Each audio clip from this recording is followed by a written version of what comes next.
Durant 3 siècles, nous avons su traverser les grands bouleversements de l'histoire. Les révolutions industrielles, la folie de la guerre, l'espoir des grands exploits de l'homme, sans jamais perdre de vue ni nos clients ni nos valeurs. Notre histoire est un patrimoine précieux, une promesse pour l'avenir.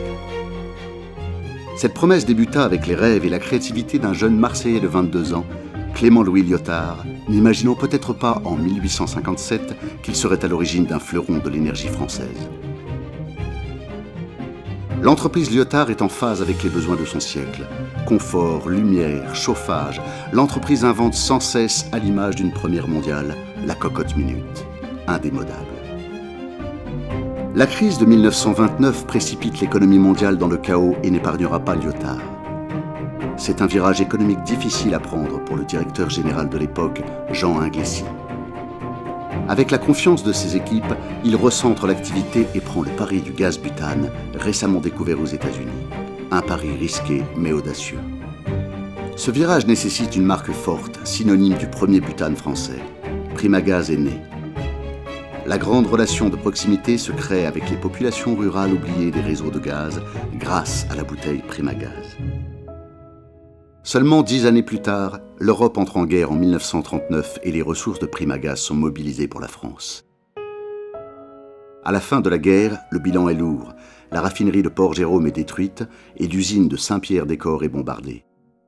Face aux défis de l'histoire, Primagaz fait preuve de pragmatisme et se relève. Encore. La France entre dans ses 30 glorieuses avec ses envies de confort. Le butane est partout. À cela s'ajoutent des lancements de séries d'équipements. La France rurale découvre l'eau chaude instantanée. Primagaz organise des tours de France. Dans les campagnes, on y présente les nouveautés. On danse, on joue des sketchs dans une ambiance de bal populaire. Les caravanes Primagaz font partie du paysage français. À cela s'ajoute l'entrée de la télévision dans le salon des familles. Les premières annonces publicitaires de Primagaz avec Darry Cole marqueront leur époque.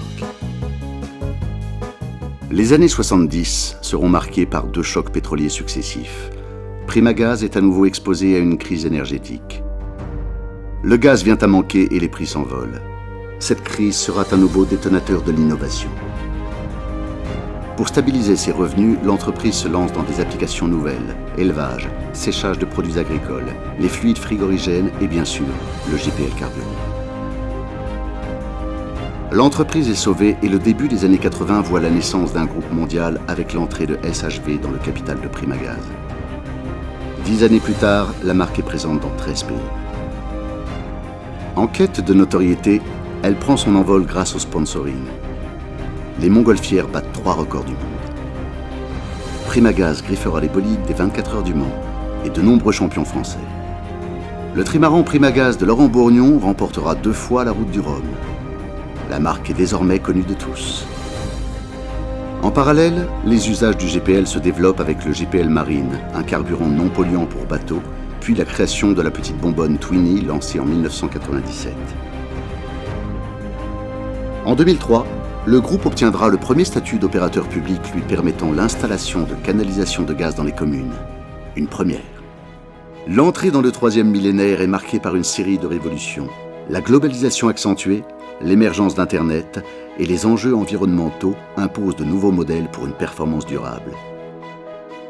Comme un symbole, le siège de Primagaz s'implante au cœur du plus grand quartier d'affaires d'Europe, la Défense. En plus de 150 ans, nous avons traversé des épreuves et connu des succès. Fidèles à nos valeurs, nous avons toujours su nous adapter au virage de l'histoire pour grandir et nous tourner vers l'avenir.